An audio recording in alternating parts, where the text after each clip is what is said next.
Welcome to my quick and dirty guide to finding and shooting auroras in the Arctic. Lots of pretty pictures and some useful advice.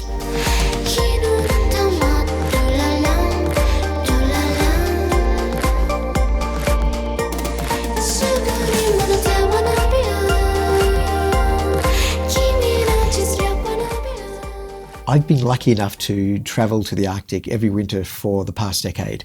I just love being up there. I love the people, I love the landscape, and I love the experiences we have in the middle of winter.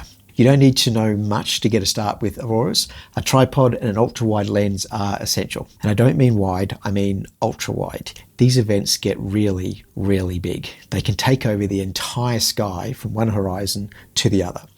16mm is good, 14mm is better. We usually aim for exposures between 1 second and 5 seconds. That's the ballpark we're in. Auroras always move, but sometimes they move really, really fast. They dance and they create these coronas. So shorter exposures let you see the ribbons and textures of the night sky. So what do you really need out there?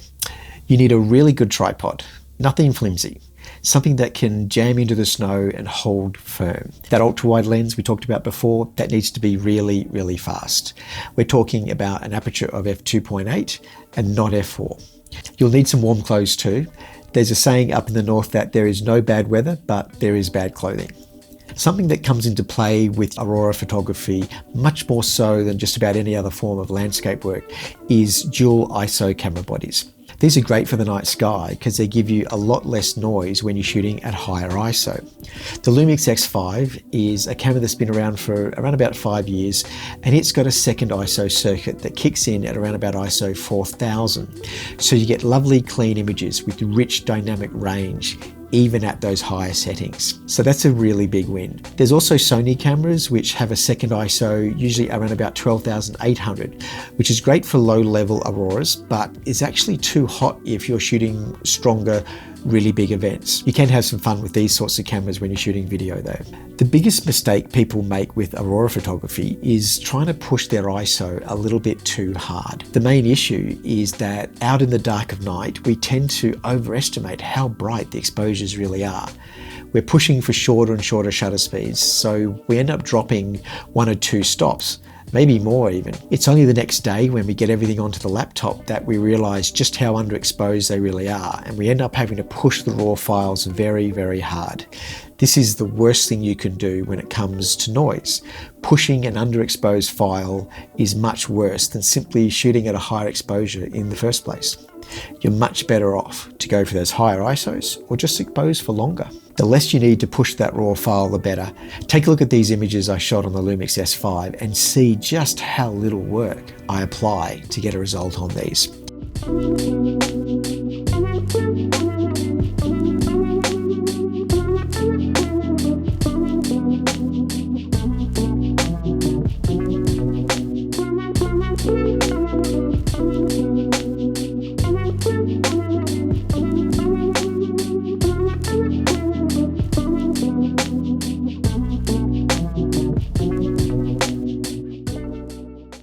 If you don't have a fast lens or a camera with dual ISO, you might simply need to expose for longer.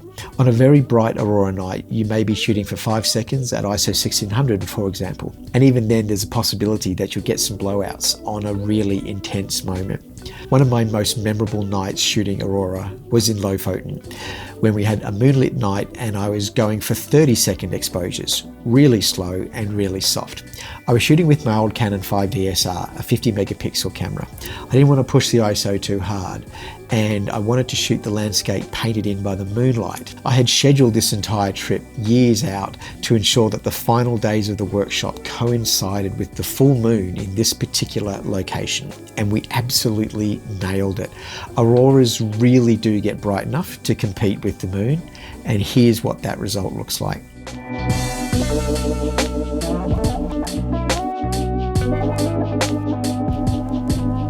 One of the reasons people struggle with photography of auroras is that often they're trying to shoot from a long way away from the aurora circle.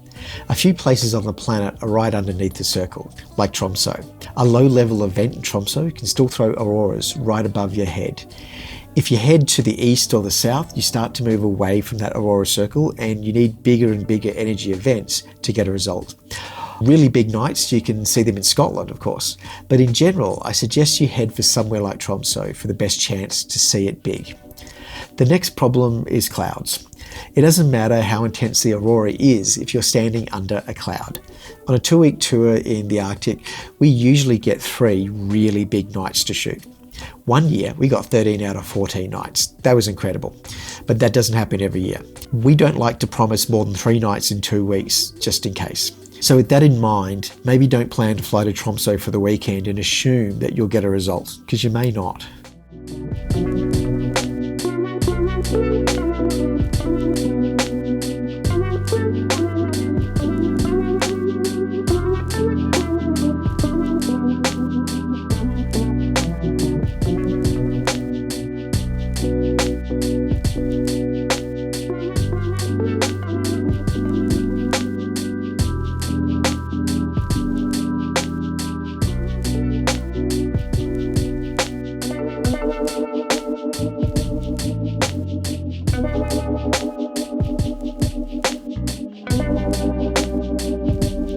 We love this part of the world, especially in winter. For most of January, the daylight is next to nothing.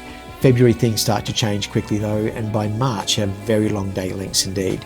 If you do want to see the landscape a little and some of that stunning Arctic light, then February and March are really great.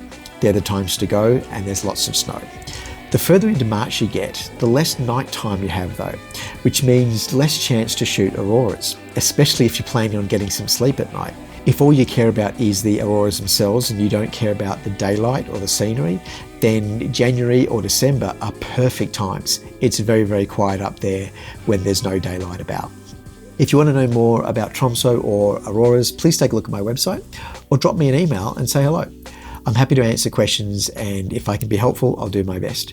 Please hit the like button down there and maybe subscribe to keep in the loop with my conversations on photography. Have a great day.